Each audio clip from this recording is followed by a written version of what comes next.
What's up, guys and gals? Welcome back to the Nerd Castle. Today in the world of indie games, we're going to be fooling around with an interesting little parallax city builder called Vertical Kingdoms. This is a game that we checked out the demo of a long time ago, and I think my advice was to gamify it more. It was too much of a sandbox where there was sort of a goal, but everything didn't really matter. You kind of just built to your heart's content and moved along. I'm happy to report that now a year, 2 years, I don't know when we covered this. I didn't look up the dates before I started, but they gamified it, actually. They turned it into something that works, and since roguelite city builders are one of those things that are incredibly rare, I think the only mass market success that we've seen on that front is pretty much Against the Storm. Another one being added on into that is always going to be an unabashed good thing. So today we're going to dive on into the game. We're going to take a look at it for about 30 minutes. We're going to see if we win or lose. I'm on kind of like the finale of one of the acts right now, like the final air quotes boss battle, I guess, where I need to build a wonder in order to advance to the next map. I figured that would keep things nice and interesting. This one's very lightweight. It reminds me of something like Slipways, where it's as sophisticated as you want to make it. Like, you can just beeline for the objective, or you can try to make a self-sustaining city that just exists and does a great job. It's up to you. If after watching this you wanted to get the game for yourself, I got a link for you down below in the description. On top of that, you can also find a link to my Discord and my Twitch stream. Trying to pump up the Twitch numbers right now, so I'd love it if you could swing on through. YouTube makes it so I can't really stream over here without being penalized on the platform for my normal uploads, and so they forced me into a hard corner where, like, if you stream over here, bad things happen to your normal uploads. And so, unfortunately, I'm forced to keep, like, the entire Nerd Castle sort of separated from the live format where I spend a lot of time every week, too. And so that's a little bit of a bummer. But either way, I'd love to see you swing through.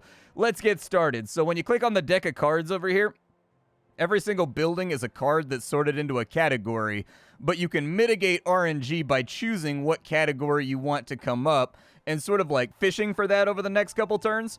We start out with resources. We're going to have to babysit these, but I'll talk about them as time goes along. Let's start out with farming because I like to have good, strong food at the beginning of the game. We'll probably also go for... We started with very little resources here, so I don't know exactly how this is going to go. It may be a little bit rough. We'll go for some starting residential, I guess, after that. And let's see what comes up in the draw. Now, when we hit these thresholds, we get bonuses from the kingdom. We're an Imperial architect that's effectively setting up outposts on the edge of the kingdom. And as we hit certain thresholds, he's going to send us shipments of things. So we should be able to shore this up as time goes along and make it look a little bit nicer. We'll see how it plays out. But at the beginning, it looks like we've got a tower down here. Everything will generate something, and everything will cost you something. So this costs us food and bricks, but we get workers and we get money. Let's start out with this little tower over here, and we'll put him in right there. And why it's called Vertical Kingdoms is because all of your stuff is stackable, and it will actually clump and become new buildings as you put it up, which I personally think is a big fun part of the game. Did I go double residential after this? This might backfire on me. What is the losing criteria for this game? The losing criteria for this game is that whenever resources get low and they go sub-zero, your loyalty is going to start to fall off. And if loyalty gets down to 0, you lose the game. We did get a well right there. That'll help us shore up our water supply, which I think is a really great idea. We've got a full-sized house over here, which gets bonuses from being right next door to the tower that we previously built. So that'll be good for us. We've also got our first bonus coming on through. We can get water, we can get loyalty, we can get food, we can get money, or we can get metal. We don't really have any metal, but we're also a little bit low on water, so I guess I'll take the water. I was hoping they would slide through with, like, bricks or with stone. That's what I was hoping we would get out of that. Unfortunately, that's not the way that it went. Now, every single time you hit one of those thresholds, you also get to pick new bonuses. We get 2 points for spending on bonuses. I'm going to make my hand size a little bit bigger, and I will probably go ahead and grab the forest nice and early, too, although the forest is very pricey and expensive. So we're going to need to have some kind of cash generation in order to make that work. We do have a tower down here, but we're a little bit low on stone, so I'm probably not going to go for it. We've got a little bit of extra food right there. We've got a little bit of extra housing. I'll probably put the house right there. That's only going to give us a little bit of cash, though, with the bonus that we stacked off from that side. Houses don't like to be next to each other. What you'll see right there is that our bonus gets diminished. I'm actually, like, weirdly okay with that, though, because I wasn't planning on going much higher vertically right there, so I'm going to leave it alone. We're going to want to put a platform right there that we can build on top of to make use of some of this background space. But for now, let's discard the tower right there, and we've got to decide what we want to have on hand before life gets more difficult. I'm going to go for mining, I think. Let's go for platforms for... No, platforms are going to cost us stone. Let's go for mining first. Then we'll go for residential. Then we will probably go for another residential. That sounds okay to me. And so it looks like with our mining over here, we can get +2 stone. It's going to cost us a little bit of wood. It's going to cost us a little bit of bricks, but I think we want to get this guy up and running just so we're generating our own stone for right now so that we don't end up in any unpleasant stopgaps, unable to build and unable to do the things that we want to do. I can't put a building right there, which is kind of a bummer. I would love to put a building right there, but they're not going to let me. Let's put that right there. We will get our first stone tower erected. And that's going to take us up to our next bonus. We can get wood. We can get bricks. I think we need the bricks more than anything else right now. I think that'll be okay because I have the wood building, so I should be able to get more wood as time goes along. We also have a market, so I'll probably grab the market real fast. I don't think... Let's take the fertilizer, I guess.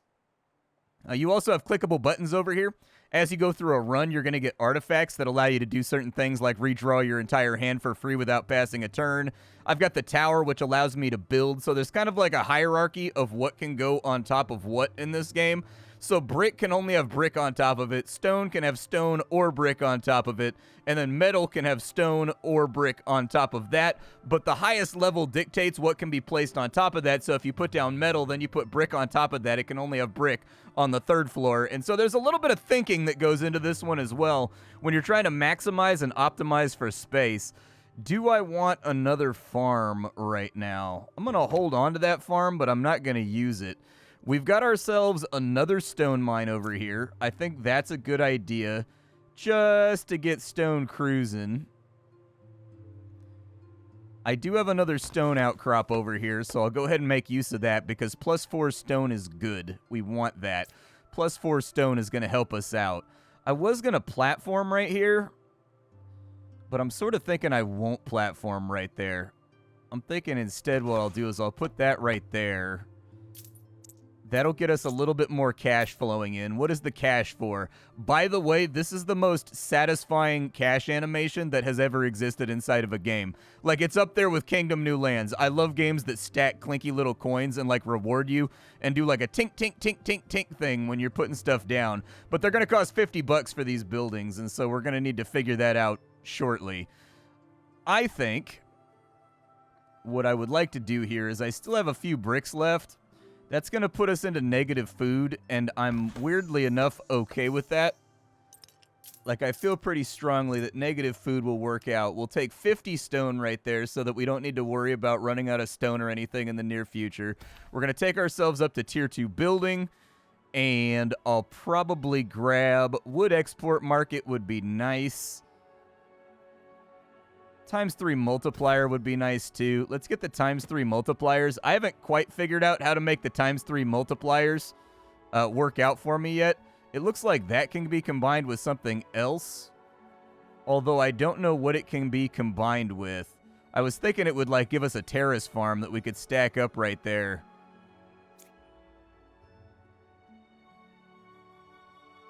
Oh, it combines with another card of the same type, so we're just carrying it for right now. Okay, that's workable. I can live with that. Let's get another stone mine right there just to guarantee we have a lot of stone on this map. I don't know if I want to plop down another house just yet. I need space for a market, but I also need money. So maybe we'll do that, and then we'll take the market draw right there. We already have a +5 to wood because there's an overworld general map in this game. And as you deal with nodes, you get bonuses for future missions, and that's how they kind of like roguelitify it, is that you'll get extra water, or you'll get extra brick ticks, or you'll get extra stone ticks as you populate the map with your various choices and the things you decide to spend or be thrifty on. I wanted to carry that for a little bit, but I don't think it's going to work out like that. We need farming, because I need more wells. After farming, I think I'll take platforms, and I think I'll take specials. That sounds good to me. We did get our market, which is nice. Unfortunately, the places where we can place said market are a little bit limited. Okay, so the farm combines with a small brick house in order for us to get things done here. Gotcha. I have another stone tower. I can drop that on in, and since we can't fit anything right there, we might as well do it on that side and have like a big wombo combo to make some money. That sounds all right to me. I get to keep 2 cards. All right, let's keep those 2. Those 2 sound good. I've got 2 markets. What does this combine with? Let's see. Combine this card with a farm card to obtain a food export market. That would be a terrible idea right now because we're ticking down lower on food. I would prefer not to do that. This is going to be a dead turn, unfortunately. So we're going to throw things out. I did get platforms. Hey, there's a well. I've been fishing for a well and wishing one would come around. It hadn't done it yet, but we'll just go ahead and squirrel you away over there to get us positive on water for right now. And then we do need food pretty badly, but if I can get a stone house, we can avoid all that trouble. Let's give ourselves a little bit more building room over there by building a platform. Ideally, we're going to have platforms on either side to give us more building space. We can hold 2 cards.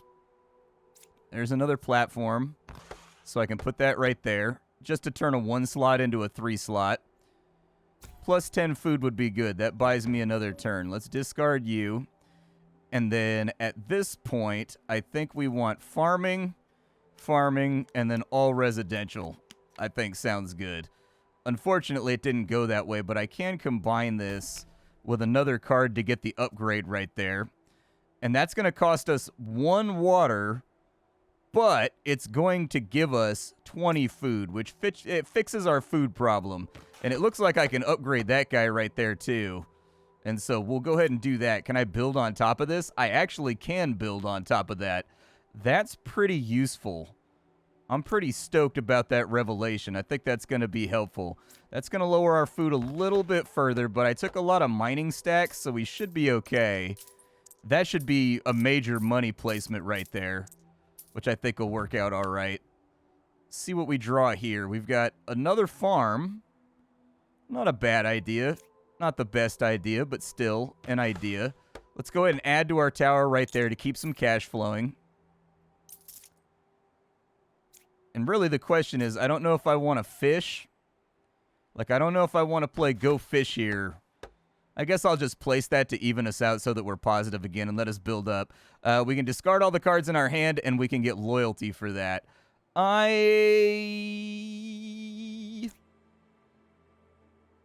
So hear me out. I like the idea of the market.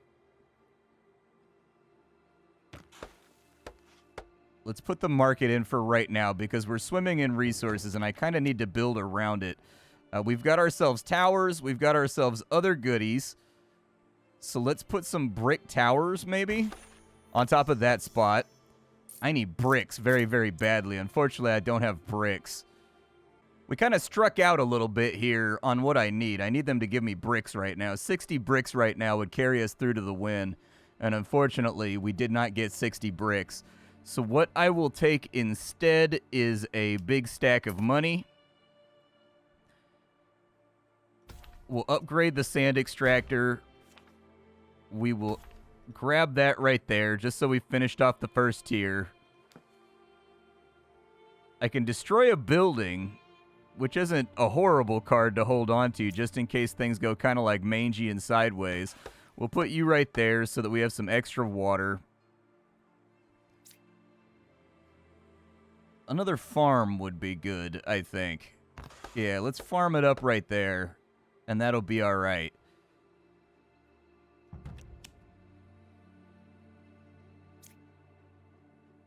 So I can put a brick house on top of that, which will be good. I don't know if that can support a platform. I'm going to find out. Next time I have a platform, I'm definitely going to give that a go. We can even out our water supply a little bit, but not very much. We still have a lot of space over on this side that I've been sort of like conserving. and hoping to hold on to. But we're all positive now. We're net positive, so that's good. What do I need here? And as you can see, it sort of unfolds. It's a thinker. Like, it starts out very, very simple. I promise when you play the first 3 or 4 levels, you're going to be like, this game is simple and dumb. I don't get it. But once you get like 10 or 15 levels on in and you start unlocking buildings and you start getting meta progress and you start to see the meta that exists here, it's kind of like there was a game called Lakeside that's kind of like a prettier but worse version of this game. This game I would heartily recommend over Lakeside because it managed to gamify the game in a way that Lakeside, I think, never really figured out how to do. I need construction because we need a saw pit. It might be expensive, though. I don't know exactly what's going to happen with the saw pit. It might cost us some cash. We'll go for 2 rounds of construction. We'll go for a round of farming, and then we'll go for a round of platforms, I suppose. There's our pit right there. Luckily, we still have enough left over that we can make this thing happen. The saw pit can go in right there, but I think what I may have to do is I may have to destroy the farm in order to get it in. That's going to hurt us a little bit, but it'll conserve space over here for us to make things happen. I don't need more water right now. I'd probably redraw my hand. We did get a platform right there. I can put a platform on top of that? Beautiful, dude. Well, I wish I hadn't placed a house right there then. But I've got a platform. That's good.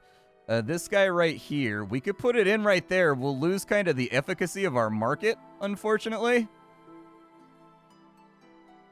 But it will give us a good supply of bricks for the foreseeable future. And since we're kind of like stuck on bricks right now, I don't even think... I'm going to discard that to get loyalty. And then we're just going to go for the next round. I'd like a platform. Oh, I can put a platform on top of this guy, huh? Interesting. Okay, yeah, put a platform on top of it then. I'm all right with that. That sounds good to me. I'll take that. We've got +4 on that side. If we can fish out a stone house, that would be good. Let's redraw real fast with our special ability over there.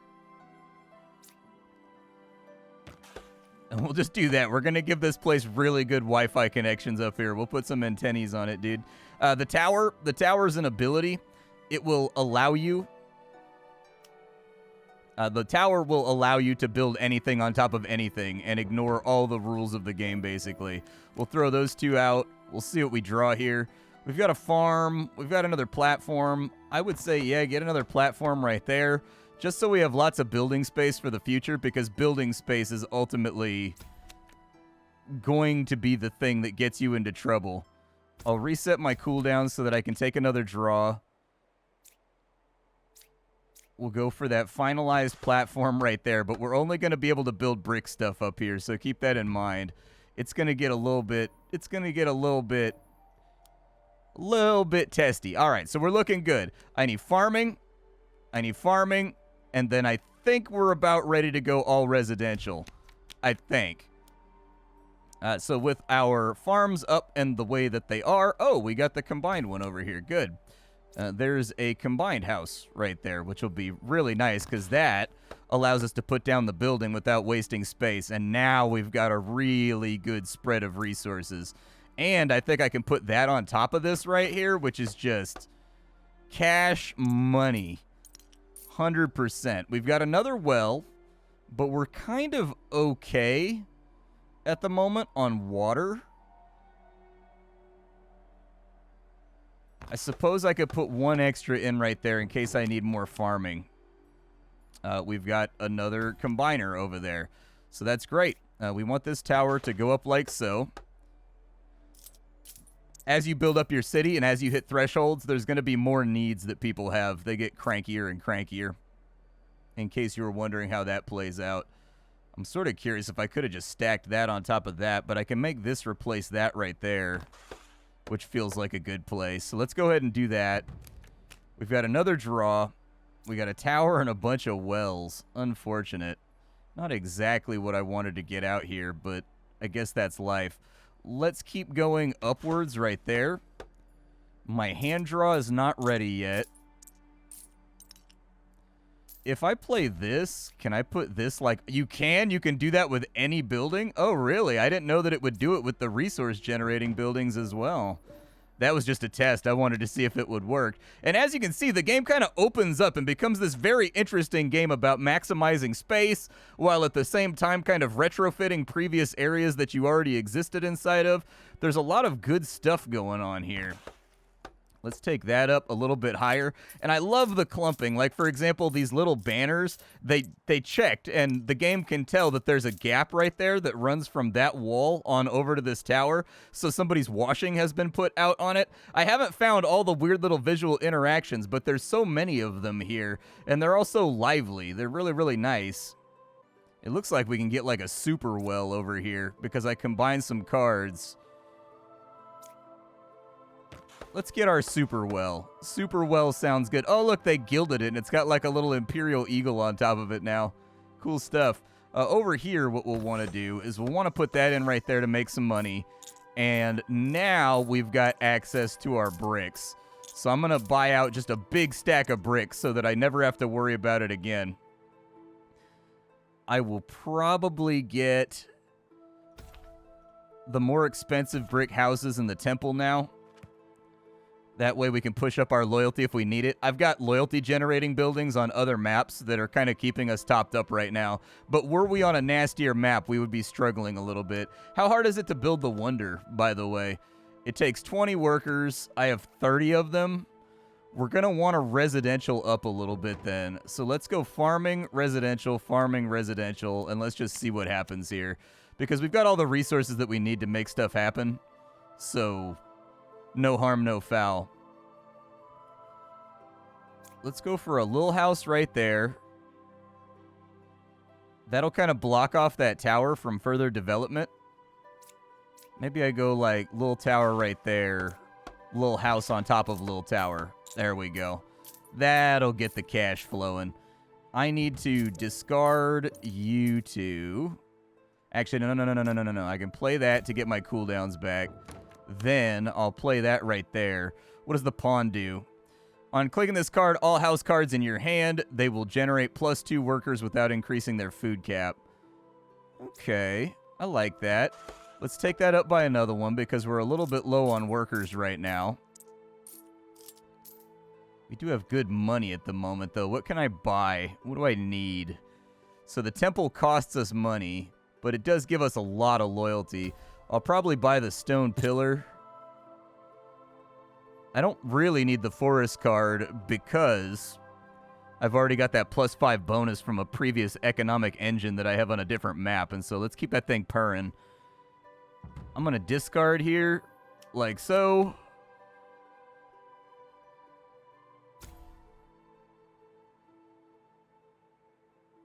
Fortunately, I'm not getting the things that I want. Ripperoonies. That'll take us down to a -2. But we did lose our laundry. Our laundry is gone. So that's going to be one of those things that you're just going to have to grin and bear it with.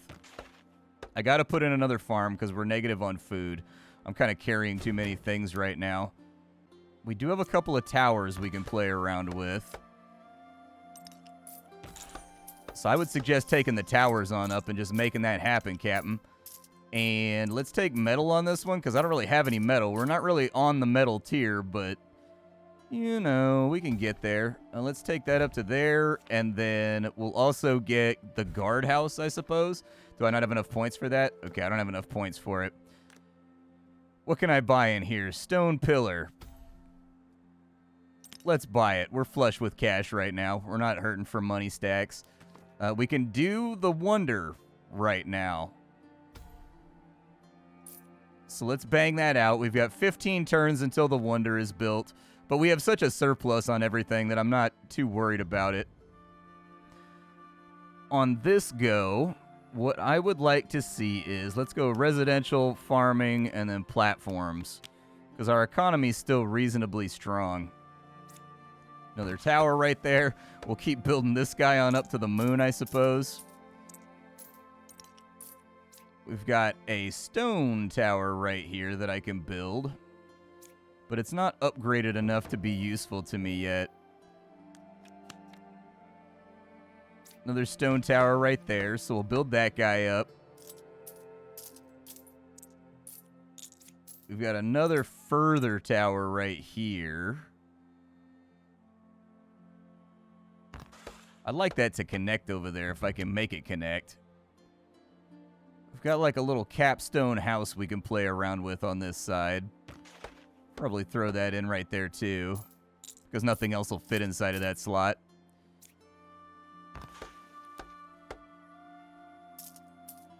Our loyalty is suffering a little bit, so we may have to do a big civic project here to make people happy.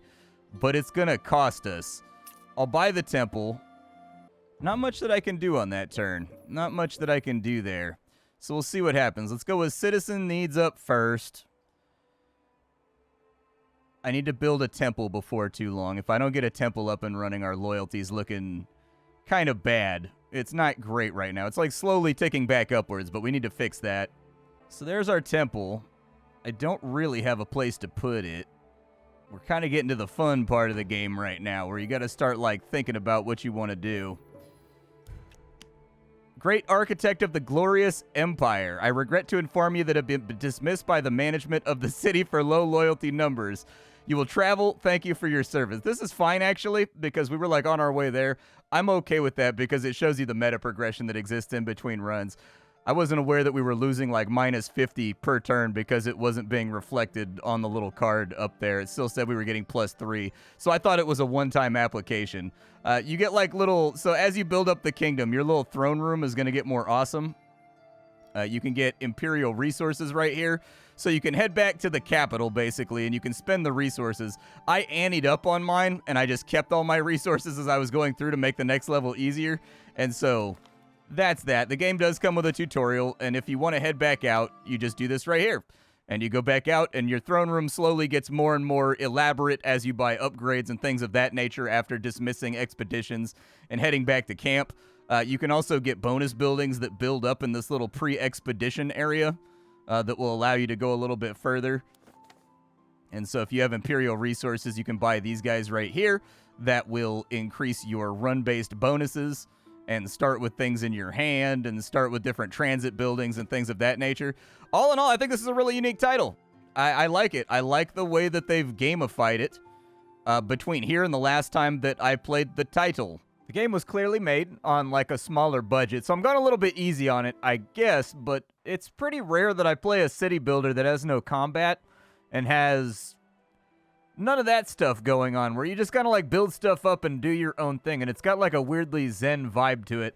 The price tag, in my opinion, is a little tiny bit high for what you're getting on out. $20 seems a little bit optimistic right there, but I'd say if you could score it on a sale for like $10, it's an interesting little title that's got that same zen feeling that something like Slipways has, where it's all about making sure things are arranged properly. I think the tooltipping could probably be a little bit tiny better when it comes to like loyalty and how it's being drained. Like that should be reflected next to it instead of it saying +3 up there while I was slowly bleeding out. If it said like, you know, the -40 or the -20, I would have known that I needed to get after it a little bit faster. But there was a pop-up saying that my loyalty was being drained. And so I guess it's kind of my fault as well for ignoring the tooltipping, or I guess ignoring the pop-up that they did give me. I thought that it would actually reflect in the top left. But yeah, interesting little city builder that I thought was a little bit of fun. I don't like card games. I don't like games that don't have combat either, and yet this one had me interested in it and playing it. So I would say if you could score it for like 10, 15 bucks, that'd probably be around the right spot. 20 seems a little optimistic to me for how simple the game is, but then again, it is fun too, so I'll see y'all later. Thanks for stopping on in. My name is Splattercat. I sift through the pile to find what's worthwhile in the world of indie games every single day so you don't have to. Today up on the chopping block, it was Vertical Kingdom. Tomorrow it'll be something else. Take care, folks.